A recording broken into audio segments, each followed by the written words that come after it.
Walter, you've had this house long enough. It's Ethan's turn now. My daughter-in-law smiled as she slid a glossy retirement community brochure across my kitchen table, speaking with the calm confidence of someone announcing a decision that had already been approved. My son didn't object. He didn't tell her to stop. He didn't even meet my eyes. He simply kept stirring a cup of coffee that had gone cold nearly 20 minutes earlier. That was the moment I realized they weren't asking me to leave my own home. They had already decided I would. The only thing they believed was missing was my agreement. They expected gratitude. They expected cooperation. Most of all, they expected me to quietly step aside so they could begin the future they had already planned inside the house. My late wife and I had spent more than 3 decades building together. What neither of them knew was that I had spent the last 18 months preparing for the exact conversation they believed would break me. Before we continue, please subscribe to the channel and tell us in the comments where you're listening from today. I'd really enjoy hearing from you. Vanessa gently pushed the brochure closer. We've already visited the community, she said. It's peaceful, safe, and you'll have people your own age around you. They even have a woodworking shop. Ethan and I think you'll be much happier there. Every sentence began with, we've decided, we've planned, or we've arranged. Not once did she ask what I wanted. My future had somehow become a family discussion that no longer included the one person whose life it would change. I finally looked at Ethan. Is this what you want? I asked quietly. He hesitated for just a second before answering. That single second told me everything I needed to know. We're only trying to do what's best for you, Dad, he replied, repeating words that sounded rehearsed instead of heartfelt. I slowly closed the brochure and rested my hands on the table. I appreciate how much thought you've both put into this, I said. Relief immediately crossed Vanessa's face. Ethan finally looked up, convinced the hardest part of the evening was over. They mistook composure for surrender. They believed silence meant defeat. They couldn't have been more mistaken. I'd like one night to think about it, I continued. Of course, Vanessa answered immediately. We'll start making arrangements tomorrow. Tomorrow. She had already planned tomorrow without asking whether I intended to be part of it. I stood, wished them both a pleasant evening, and quietly walked upstairs. The moment I closed my bedroom door, every trace of sadness disappeared. I opened the top drawer of my nightstand, picked up my phone, and pressed the one contact that had remained at the top of my favorites for nearly 2 years. Jonathan Pierce answered before the second ring. Walter, he said. I looked through the bedroom window toward the old maple tree Margaret and I had planted the week we bought this house. Then I quietly spoke the only 2 words he had been waiting to hear. It's time. There was a brief silence before Jonathan answered with the same calm certainty that had earned my trust decades earlier. Everything will be ready by 9 tomorrow morning. I thanked him, ended the call, and placed the phone back on the nightstand. Downstairs, Ethan and Vanessa were probably talking about paint colors, renovations, and how they would use each room after I was gone. They believed tonight marked the beginning of their future. They had no idea it was actually the final move in a plan I had been patiently building long before they ever placed that brochure on my kitchen table. Tomorrow morning, they wouldn't be moving me out of my home. They would discover that the house they believed was already theirs had never been within their reach at all. 4 years before Vanessa placed that retirement brochure on my kitchen table, my wife, Margaret, lost her battle with pancreatic cancer. 38 years of marriage ended on an ordinary Tuesday afternoon while I sat beside her hospital bed, holding a hand that had once seemed strong enough to carry our entire family through every storm life could invent. When people ask what grief feels like, they usually expect a dramatic answer. Mine wasn't dramatic. It was quiet. It sounded like 2 coffee cups becoming one every morning. It looked like an empty chair at Sunday dinner. It felt like walking into a house filled with memories that suddenly had no one left to share them with. Our home had never been the biggest in the neighborhood, but Margaret had always insisted it was the warmest. Every birthday, every Christmas morning, every graduation dinner, every family celebration had happened under that roof. She believed a home wasn't measured by square footage, but by how many people always knew they were welcome to return. After the funeral, Ethan began stopping by more often. At first, it was just to check on me. He would mow the lawn before I could ask, replace burned-out light bulbs, or stay for dinner because, as he put it, no one should eat alone every night. I appreciated it more than I ever told him. A few months later, Vanessa started coming with him. Back then, she seemed thoughtful and considerate. She brought homemade soup when she thought I wasn't eating enough, bought flowers for Margaret's garden every spring, and often reminded Ethan to spend more time with me instead of working late. Looking back now, I sometimes wonder whether she had already been studying the house long before I realized she was memorizing it. About a year after Margaret passed away, Ethan suggested they move in temporarily while saving for a home of their own. "Just for a little while, Dad," he promised. "Rent prices are insane, and this will help us get ahead." It sounded reasonable.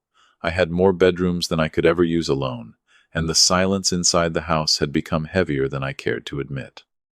I didn't ask them to pay rent. I didn't set a deadline. They were family. Families weren't supposed to need contracts. The first few months were exactly what I had hoped for. The house felt alive again. We shared dinners almost every evening, watched baseball together on weekends, and laughed more often than I had since losing Margaret. For a while, I honestly believed her greatest wish had come true. The house was full again. Then little things began changing. One Saturday afternoon, I returned from the hardware store and found the living room completely rearranged. My favorite reading chair had been moved across the room. Margaret's antique bookshelf now faced the television instead of the front window where morning sunlight always touched it first. Vanessa greeted me with a bright smile. "Doesn't it feel so much more open?" she asked proudly. "I thought you'd love the new layout." I thanked her because arguing over furniture felt petty. After she went upstairs, I quietly moved one framed photograph of Margaret back to its original place on the mantel. 2 days later, it had been moved again. I left it there. The photograph wasn't what bothered me. It was the assumption that no permission had ever been necessary. At the time, I convinced myself it wasn't worth mentioning. Families compromise. Families adjust. Families make room for one another.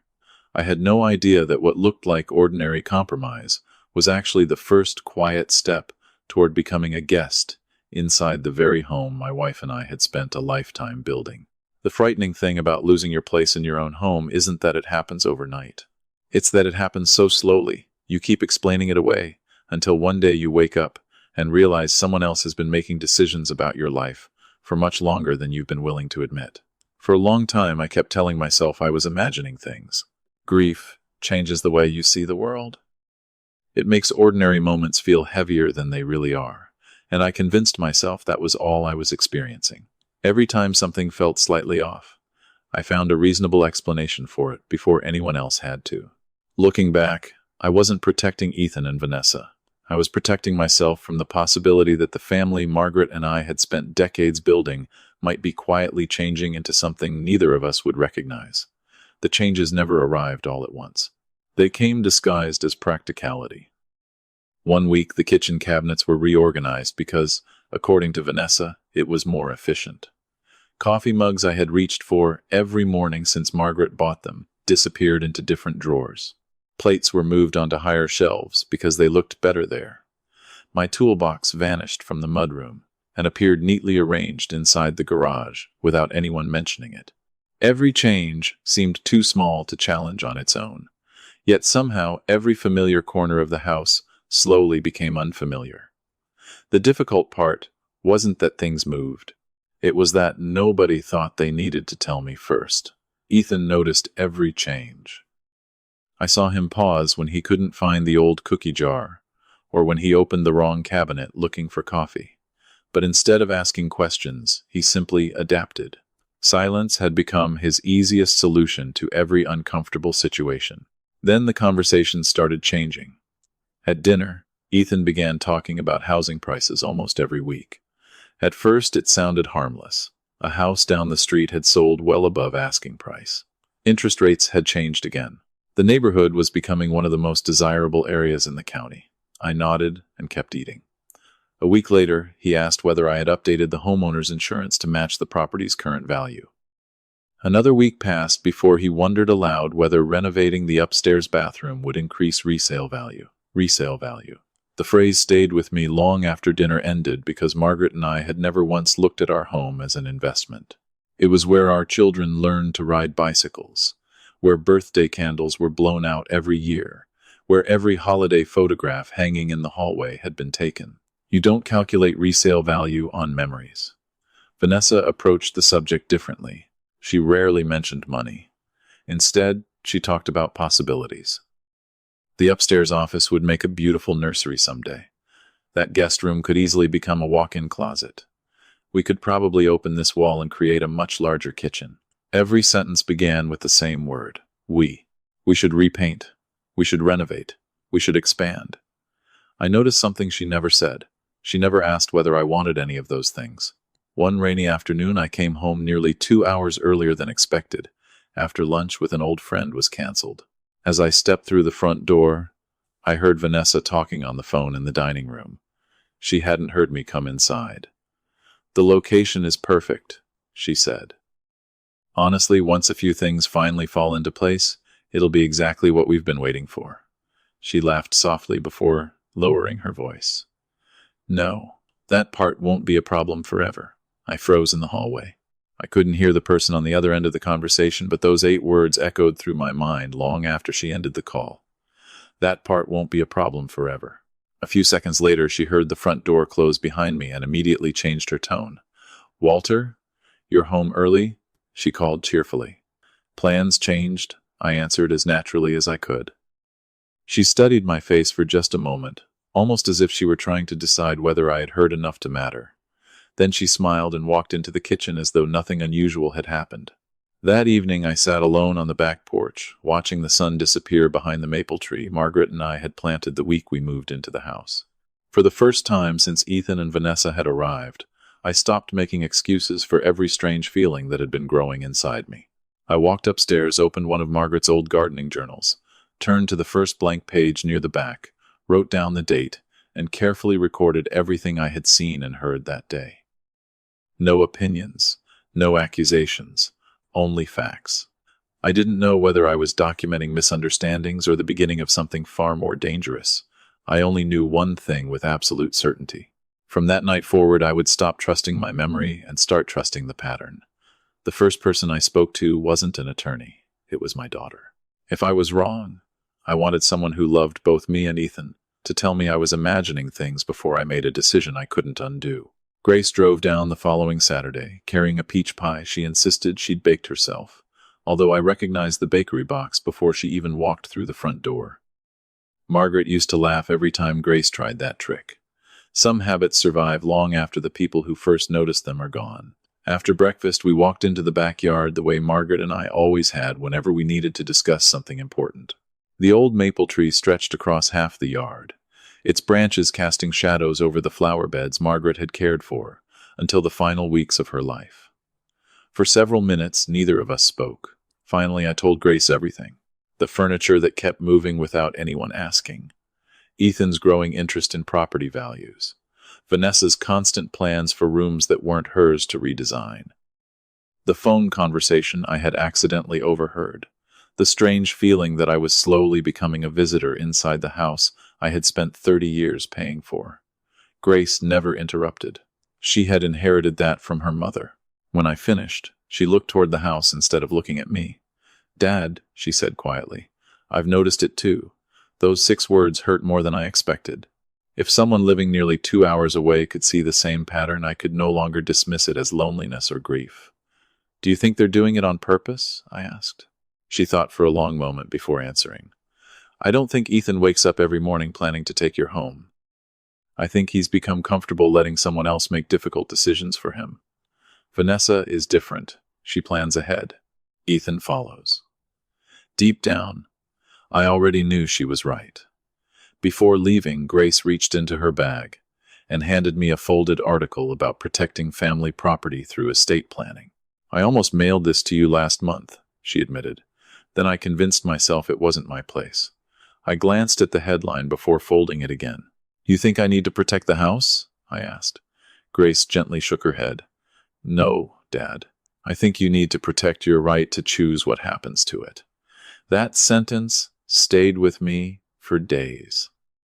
3 mornings later, I called Jonathan Pierce.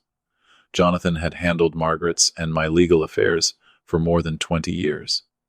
He wasn't the kind of attorney who frightened people into signing paperwork. He listened far more than he talked, and when he finally offered advice, it was because he believed it was necessary, not profitable. After hearing everything without interrupting, he closed the folder in front of him and asked only one question. "Walter, if Ethan walked into your house tonight, apologized sincerely, and promised everything would change, would you still want to protect the property?" I answered without thinking. "Yes." Jonathan nodded once. "Good. That means you're making this decision out of responsibility instead of anger. Never make permanent legal decisions while you're angry.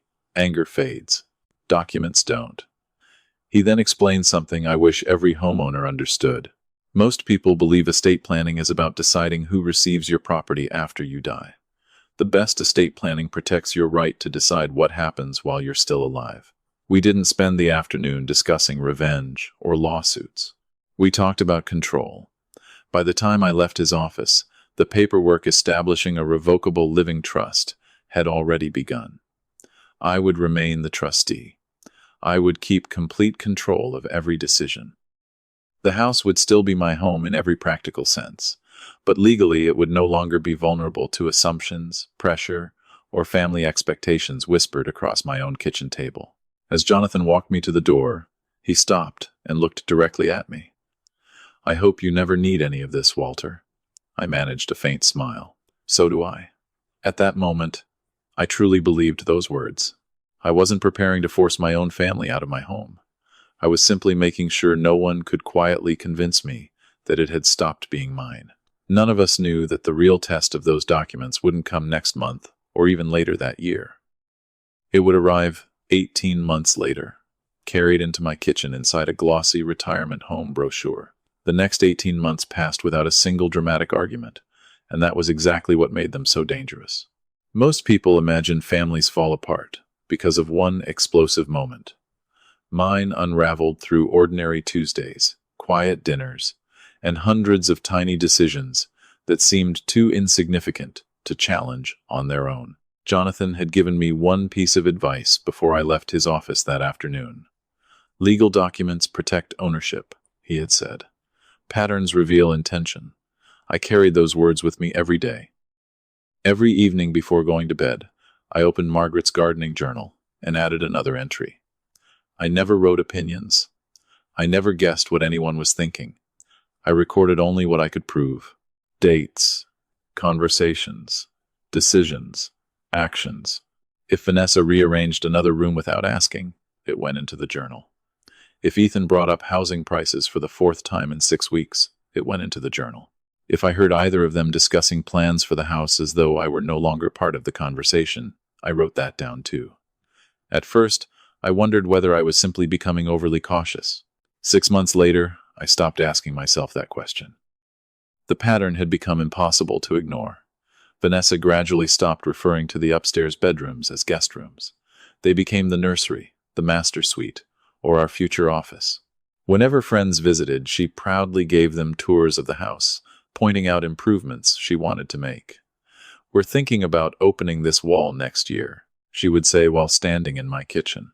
"We'll probably replace these cabinets after we settle in." Every sentence began with "we." Not once did she look toward me before making those plans. Ethan heard every word. Sometimes I caught him glancing in my direction, almost as if he knew something wasn't right, but he never corrected her. He had developed a remarkable ability to mistake silence for neutrality. It never is. When someone rewrites your story and you refuse to speak, your silence becomes part of the rewrite. More than once, I considered confronting him. One Saturday afternoon, we spent hours trimming the maple tree Margaret and I had planted decades earlier. We worked side by side in comfortable silence, and I nearly asked the question that had been sitting in the back of my mind for months. "Do you still think of this as my home? Or your future?" The words reached my lips, then stopped. I handed him another branch instead. I wasn't interested in forcing an answer.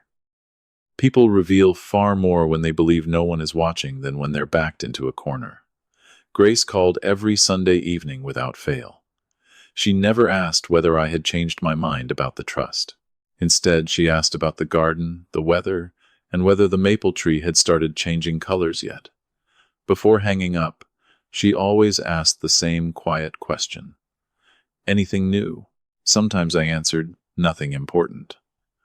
Other weeks I told her about another conversation, another assumption, another invisible line that had quietly moved farther than it should have. She never interrupted. She simply listened, just as Margaret always had. By the end of the first year, Margaret's gardening journal had become something entirely different. It no longer recorded flowers or seasons. It had become the story of a family slowly forgetting where gratitude ended and entitlement began. Then one rainy Wednesday changed everything. I returned home nearly 2 hours earlier than expected after my doctor's appointment was canceled.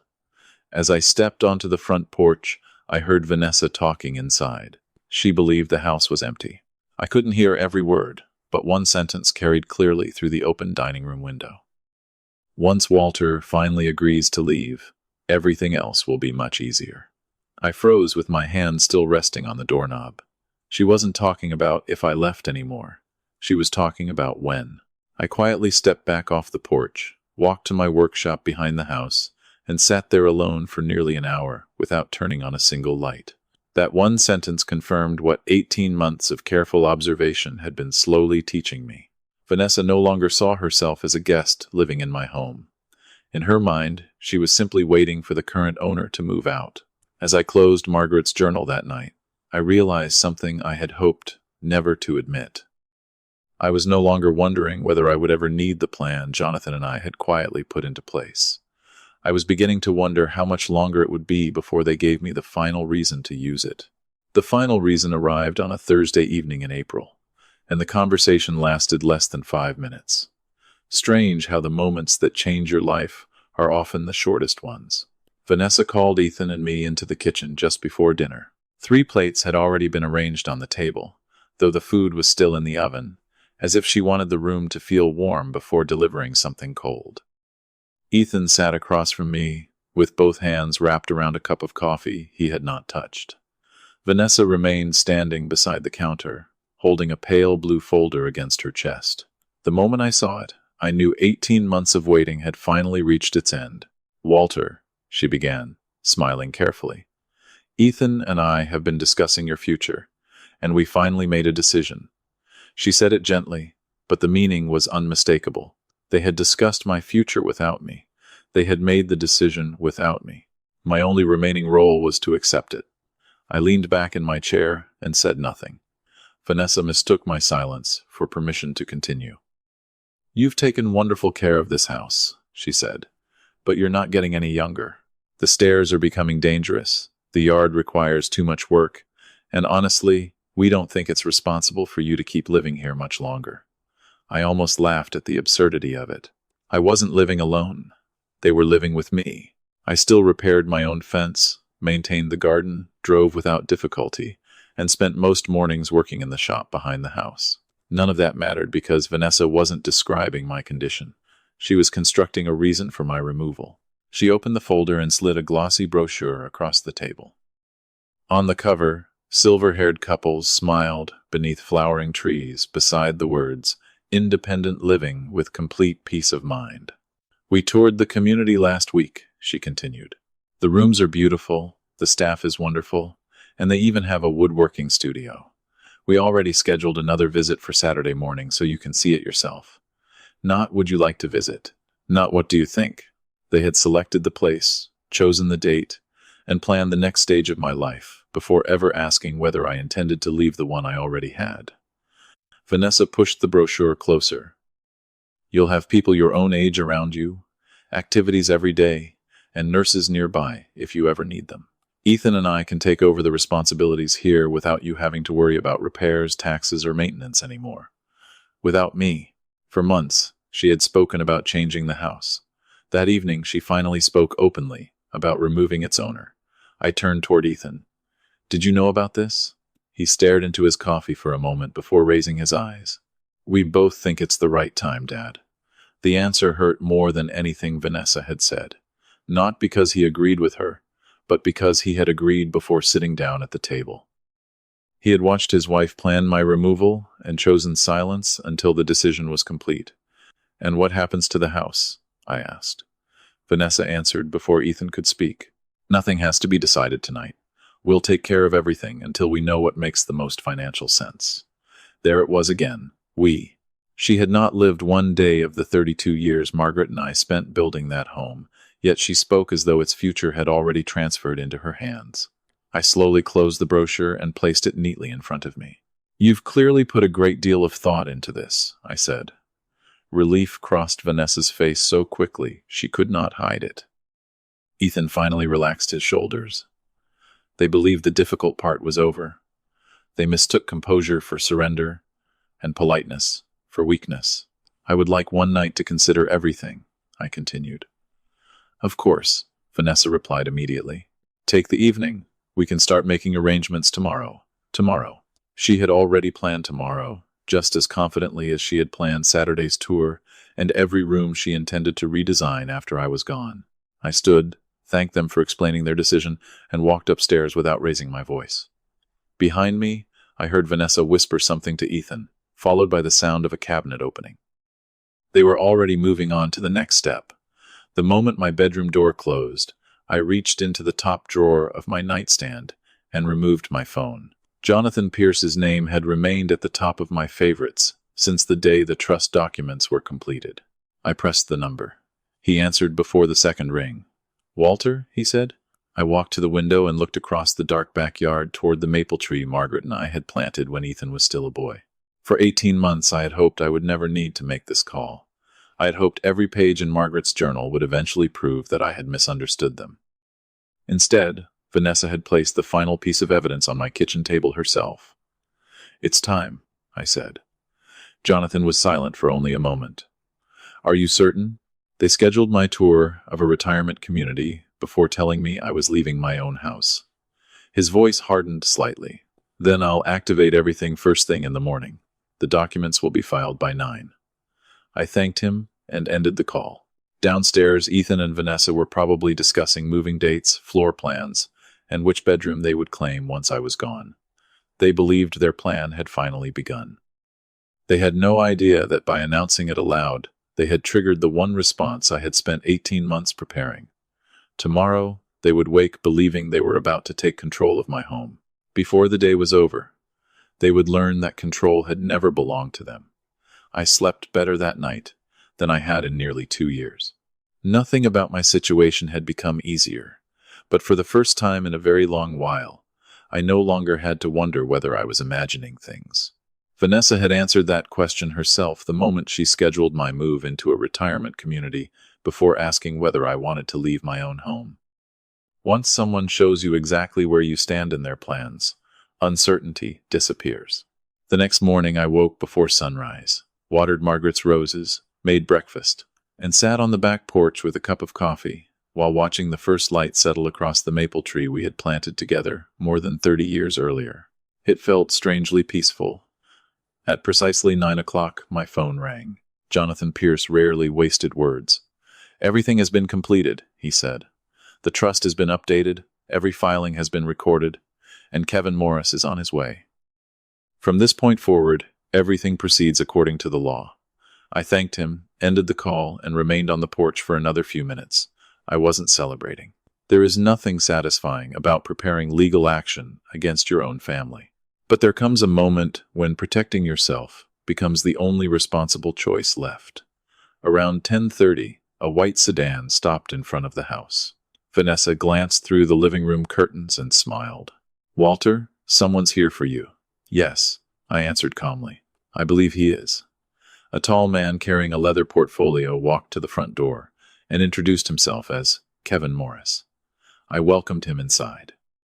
Vanessa assumed he was an insurance representative, or perhaps someone Jonathan had sent to discuss paperwork. Ethan came downstairs, adjusting the sleeves of his shirt, expecting to leave for work within a few minutes. Kevin verified my identity, opened his portfolio, then turned toward Ethan and Vanessa. "I have legal documents requiring personal service." Confusion immediately spread across both their faces. Vanessa accepted one envelope, while Ethan reluctantly took the other. She opened hers first. Her expression changed almost instantly. The confidence she had carried since the previous evening disappeared, replaced by complete disbelief. This can't be right. Kevin remained perfectly composed. Ma'am, this is a formal notice terminating your authorization to occupy this property. The notice explains the required timeline for vacating the residence and outlines your legal rights under state law. Vanessa looked from the papers to me, as though waiting for me to laugh and admit it had all been some elaborate misunderstanding. Instead, I simply met her eyes. "Walter," she whispered. "There's no mistake," I said quietly. Ethan finally unfolded his own notice.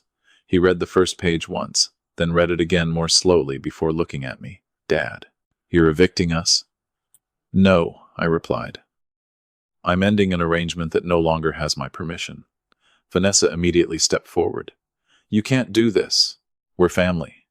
Being family never transferred ownership of this house. We've lived here for years." "You've lived with me for years," I answered. "Those are two very different things."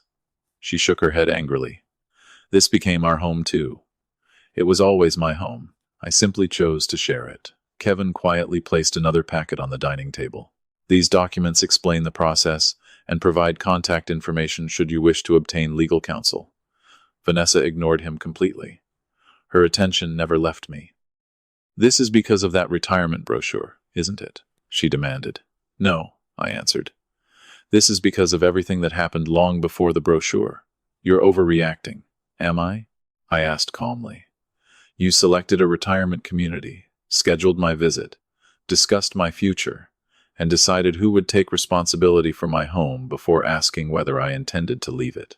Tell me honestly, Vanessa, at what point was I supposed to participate in the decision?" She opened her mouth, but nothing came out. Ethan finally spoke. "Dad, if we upset you, we can talk about this. We don't need lawyers." I looked at my son for several long seconds.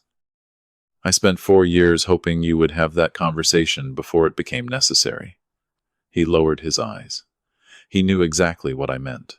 Every uncomfortable moment had been met with silence, until silence became permission. Vanessa suddenly crumpled the corner of the notice in her hand.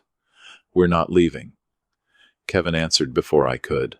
"Refusing to comply will only result in additional legal proceedings, ma'am." "I don't care." She pointed directly at me. "You're really willing to throw your own son out?" I slowly stood from my chair. "No. Your choices brought you to this moment. Mine simply brought it to an end." The room became completely silent. Without another word, Vanessa stormed upstairs and slammed the bedroom door hard enough to shake several framed photographs hanging in the hallway. Ethan remained frozen beside the dining table, still holding the papers, as though reading them one more time might somehow change what they said.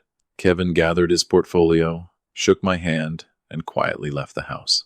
A few moments later, I heard drawers opening upstairs, closet doors sliding back and forth, boxes being pulled from shelves, and furniture moving across the floor.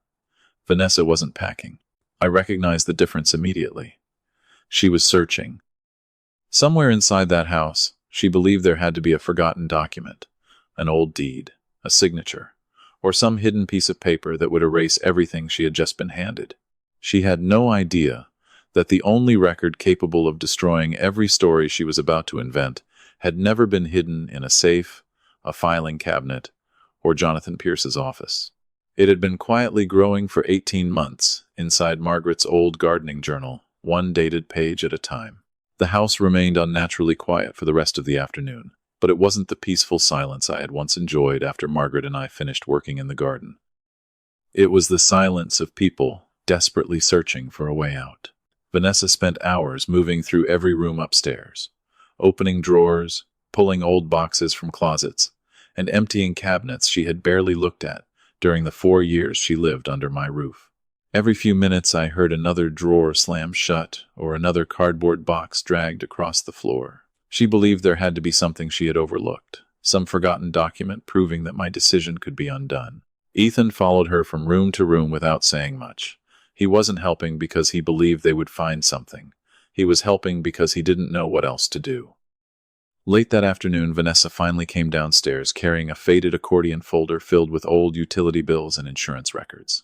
She dropped it onto the dining table with obvious frustration. "Where are they?" she demanded. "Where are the property papers?" I looked up from the newspaper I hadn't actually been reading. "Safe." She folded her arms. "You're hiding everything." I smiled slightly. "No, Vanessa. I've simply kept my private documents private." She stared at me for several seconds before asking the question she probably should have asked years earlier. "When did you start planning all of this?" I carefully folded the newspaper, placed it beside my coffee cup, and looked directly at both her and Ethan. "About 18 months before you handed me that retirement brochure." Neither of them spoke. Their expressions told me they thought they had misunderstood what I had just said. I stood, walked into my workshop, and returned carrying Margaret's old gardening journal. The cover had faded from years of use. The corners were worn, and dried petals still rested between some of the pages she had marked while planning the flower beds around the house. Vanessa frowned the moment she saw it. "A gardening notebook?" she said dismissively. "That's your secret?" "No," I answered. Margaret filled the first half. I filled the second. I placed the journal on the dining table and slowly opened it near the middle. The handwriting changed from Margaret's elegant script to my own block letters. Every page carried a date. Every entry recorded a conversation, a decision, or an event. No opinions, no insults, no guesses, only facts. I turned the journal toward Ethan. "Read." He hesitated before picking it up. The first page described the afternoon. Vanessa rearranged the living room without asking. The next recorded Ethan's repeated conversations about property values and resale prices. Another documented the day I overheard Vanessa say, "Once Walter finally agrees to leave, everything else will be much easier." Further along were notes describing every renovation she planned for rooms that still belonged to me, every discussion about my future that took place without my participation, and finally, the entry from the previous evening detailing the retirement home brochure, the scheduled tour, and every word spoken around my own kitchen table. Ethan continued turning pages in complete silence. The farther he read, the slower he moved. He wasn't discovering isolated complaints. He was watching nearly 2 years of his family's history unfold, one day at a time. Vanessa finally reached across the table and tried to close the journal. "This proves nothing," she snapped. I calmly rested my hand on the cover before she could shut it. "Keep reading, Ethan." He turned another page. Taped beside one entry was a dated photograph showing the living room before and after Vanessa rearranged it. Another page contained printed emails confirming appointments that matched conversations recorded in the journal. A third included copies of text messages discussing renovations. Every important event had quietly accumulated supporting evidence. The journal had never been my evidence. It had been my index. Jonathan had taught me 18 months earlier that memories fade, emotions change, and accusations become arguments. Dates, documents, photographs, and written records do not. Ethan finally looked up. His face had lost all color. "Dad," he whispered, "you've been documenting everything?" I nodded once. "Not because I wanted to use it against you. Because I hoped I never would." Vanessa laughed nervously. "He's manipulating you. Anyone can write a notebook." Ethan didn't answer. Instead, he slowly turned to the final completed page. It contained only one sentence, written the previous night immediately after our conversation in the kitchen. "Today they stopped asking me to share my home and started telling me when I would leave it." Ethan read that line twice before quietly closing the journal. For the first time since Kevin Morris handed him the eviction notice, he wasn't looking at me with anger. He was looking at Vanessa with doubt. And I realized the strongest piece of evidence I had collected over 18 months wasn't the journal itself. It was the silence that followed when my own son could no longer convince himself his wife had done nothing wrong. Ethan carried Margaret's journal into the living room without saying another word. He sat in the same chair where his mother used to read every evening and slowly opened it again from the beginning. This time, he wasn't looking for proof that I was wrong. He was trying to understand how he had missed what had been happening inside the very house where he lived. I remained in the kitchen, giving him the silence he deserved. Some truths cannot be explained by another person. They have to be discovered alone. Nearly an hour passed before he finally spoke. Dad. His voice sounded older than it had that morning. Why didn't you tell me sooner? I looked at him for several seconds before answering. I did, Ethan. Just not with speeches. Every time Vanessa made a decision without asking me, every time you watched it happen and chose not to say anything, I was telling you exactly how I felt. You simply decided silence was easier than disagreement. He lowered his head because there was nothing he could honestly deny. Before he could respond, Vanessa came downstairs carrying her laptop and several folders. Her expression had changed completely. The panic from earlier had disappeared, replaced by cold determination. She placed everything on the dining table and looked directly at Ethan. Don't let him manipulate you, she said. That notebook is nothing more than a story he wrote after changing his mind. Ethan looked up slowly. Then why does every date match our messages? Vanessa hesitated for the first time. Because he planned this. 18 months ago? Ethan asked quietly. Before the retirement home? Before any of this? She immediately changed direction. He's old, Ethan. He's confused. Jonathan Pierce filled his head with legal nonsense because lawyers make money creating problems. I couldn't help smiling. When facts become impossible to attack, people often begin attacking the people connected to them instead. Ethan closed the journal and looked directly at his wife. Did you really visit that retirement community before talking to Dad? Vanessa folded her arms. Yes, because someone had to make responsible decisions. Responsible decisions for who? Ethan asked. For all of us. You never answered my question. She took a deep breath before speaking more sharply than I had ever heard. Fine. Yes. I arranged everything because your father was never going to leave voluntarily. We couldn't keep putting our lives on hold forever, waiting for him to decide what to do with this house. The words hung in the room like broken glass. She realized what she had admitted only after the silence that followed. Ethan stared at her in disbelief. So this really was about the house. Of course it wasn't just about the house, she answered quickly. It was about our future. Our future inside his home, Ethan replied. You kept telling me we were helping him, but you were already planning where our nursery would go, what walls we'd remove, and when he'd move out. Vanessa tried to interrupt, but he raised his hand for the first time in their marriage. No, let me finish. She stopped talking. I defended you every single time because I believed your intentions were good. I kept thinking, Dad misunderstood you, but he didn't misunderstand anything. I just refused to see it. Tears formed in Vanessa's eyes, but they came too late to change what had already been said. She turned toward me. Walter, if I've made mistakes, we can fix this. We don't need to destroy our family. I shook my head gently. Families aren't destroyed by consequences, Vanessa. They're destroyed by entitlement long before consequences arrive. She looked desperate now. Please withdraw the eviction. We can start over, I answered quietly. Starting over requires rebuilding trust. You stopped protecting this family the moment you began making plans that depended on removing me from my own home. Ethan slowly stood and walked toward the front door. Where are you going? Vanessa asked. He didn't answer immediately. He picked up his car keys, looked back once at the journal still resting on the coffee table, then spoke without anger. I need some time to think about who I've been listening to. The front door closed softly behind him. Vanessa remained standing in the middle of the room, suddenly realizing she had lost the one person who had defended her through every warning I never spoke aloud. She looked at me one final time before grabbing her phone and walking quickly upstairs. A few moments later, I heard her speaking in a hurried whisper behind the closed bedroom door. I couldn't make out every word, but one sentence reached me clearly through the hallway. We have to do something tonight, before it's too late. At that moment, I understood that even after the journal, the eviction notice, and Ethan's awakening, Vanessa still hadn't accepted that the game was over. She was preparing one final move, and this time it would expose exactly who she had been all along. I didn't sleep much that night, not because I was worried about what Vanessa might do next, but because I already understood something she still refused to accept. People who spend years believing they deserve something rarely surrender the moment they're told no.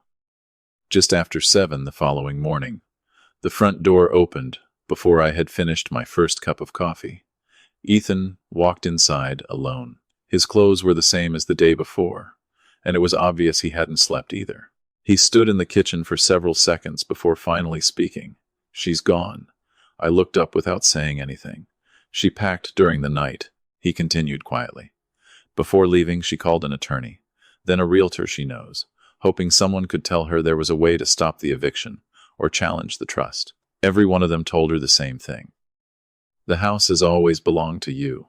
The trust was created long before any dispute existed, and we never had any legal claim to it."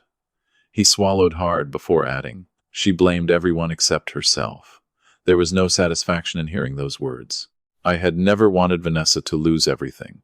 I had only wanted her to understand that gratitude and ownership are not the same thing. Ethan slowly placed his house key on the kitchen table. It was the same brass key I had handed him 4 years earlier when I welcomed him home after Margaret's funeral. "I don't expect you to forgive me," he said. "I should have spoken up the first time she started making decisions that weren't ours to make." Instead, I kept convincing myself that staying quiet was keeping the peace. All I really did was leave you standing alone in your own house. I looked at my son for a long moment before picking up the key and placing it back in front of him. "Keep it." He looked at me in surprise. "This key doesn't mean you own the house," I said. "It means you'll always be welcome when you remember whose house it is." Tears filled his eyes for the first time since Margaret died. He nodded but couldn't find the words to answer. A week later, Ethan moved into a small apartment across town and started rebuilding his life on his own. He never asked me for money. He never asked me to reverse the eviction. Instead, every Sunday afternoon he came over carrying groceries, helped me in the garden, and stayed for dinner. Slowly, our conversations stopped revolving around lawyers, property, and betrayal. We talked about baseball again, about work, about Margaret, about ordinary things that families are supposed to talk about. One evening, as we planted new roses beneath the old maple tree, Ethan looked at me and quietly said, "Mom would have been disappointed in me." I smiled sadly. "She would have been disappointed by your choices," I replied. But she never stopped believing people could choose differently tomorrow. Months later, I returned Margaret's gardening journal to the shelf in my workshop. It had done the job I prayed it would never have to do. I never wrote another entry. The flowers around the house continued to bloom every spring, exactly as Margaret had planned years before, reminding me that the strongest foundations are not made from concrete or timber, but from respect, honesty, and the quiet courage to protect what is right before someone convinces you that it no longer belongs to you. People often ask whether I regret evicting my own son. My answer is always the same. I didn't choose my house over my family. I chose to protect my family from becoming the kind of people who believed love entitled them to take what had never been theirs. In the end, I didn't lose my home. I simply reminded everyone, including myself, that a home built on love can survive almost anything, but only if the people living inside it remember that gratitude must always enter before ownership ever can.